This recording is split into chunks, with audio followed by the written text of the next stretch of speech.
Trigonometric ratios ಇಲ್ಲಿಂದ ನಿಮ್ಮ listed syllabus ಅಂತ ಹೇಳ್ಬೋದು. ಇದೊಂದು ಟೂಲ್, ಟ್ರಿಗ್ನೋಮೆಟ್ರಿಯಲ್ಲಿ ಇದೊಂದು ಟೂಲ್. ಇದನ್ನು ಉಪಯೋಗಿಸಿ ಎಲ್ಲ ಕೆಲಸ ಮಾಡ್ತಾ ಇದೀವಿ, ಹಾಗಾಗಿ ಇದನ್ನ ಟೂಲ್ ಅಂತ ಹೇಳ್ಬೋದು. ನನ್ನ ಟಾಪಿಕ್ ಶುರು ಮಾಡೋಕ್ಕಿಂತ ಮುಂಚೆ ಈ ಆಲ್ಫಾ ಈ ಸಿಂಬಲ್ಸ್ನ ಏನಕ್ಕೆ ಉಪಯೋಗಿಸ್ತೀವಿ ಅಂತ ಹೇಳ್ತೇನೆ. ಮೊದಲನೇದಾಗಿ this is red as alpha, beta, ಇದು ಥೀಟಾ,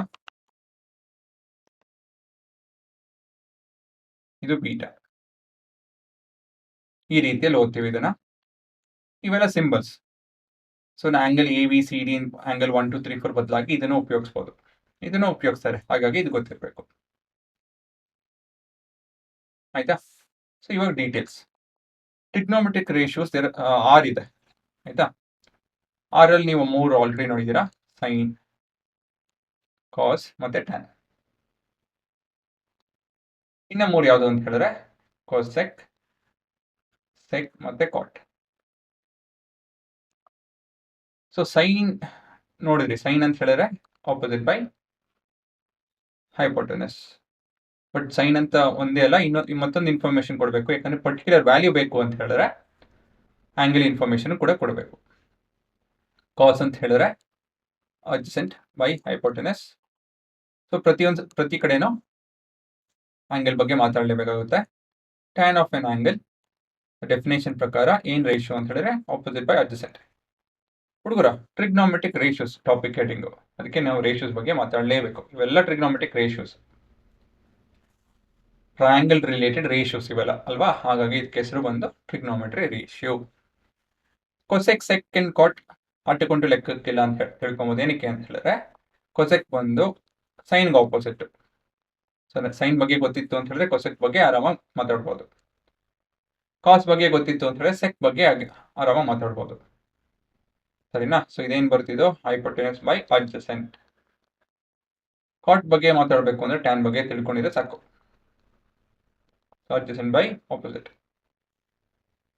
ಮುಖ್ಯವಾಗಿ ಇದನ್ನ ನೀವು ನೆನಪಿಟ್ಕೊಳ್ಳಿ. ಮೊದಲಾಗಿ ಇದು ಆದಷ್ಟು ಕಡೆ ಬರುತ್ತೆ, ಈ 3. ಮತ್ತೊಂದ್ಸತಿ ಓದ್ತೀನಿ ಇದನ್ನ.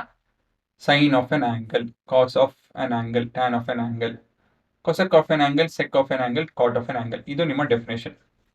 ಇದ್ರ ಒಂದೇ ಒಂದು ಸಣ್ಣ ಅಪ್ಲಿಕೇಶನ್ ನೋಡ್ತೀನಿ.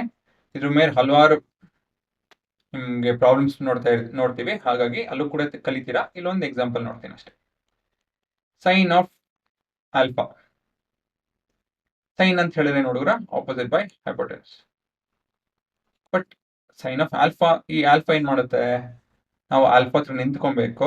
ಇಲ್ಲಿ ನಿಂತ್ಕೊಂಡು ಆಪೋಸಿಟ್ ಸೈಡ್ ಯಾವ್ದು ಅಂತ ನೋಡ್ಬೇಕು. ಸೊ ಆಪೋಸಿಟ್ ಬಂದು opposite of alpha is this.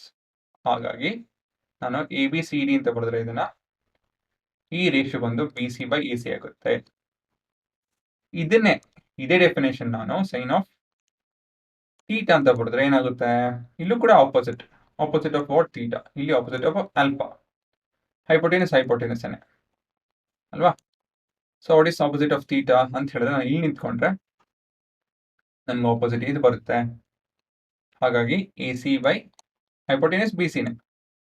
So ಇಲ್ಲಿ ನೋಡ್ಬೋದು ಡೆಫಿನೇಷನ್ ಸೇಮ್ ಇದೆ. ಇವೆರಡರಲ್ಲೂ ಸೈನ್ ಡೆಫಿನೇಷನ್ ಸೇಮ್ ಇದೆ, opposite by hypotenuse. Definition is same, but values will change.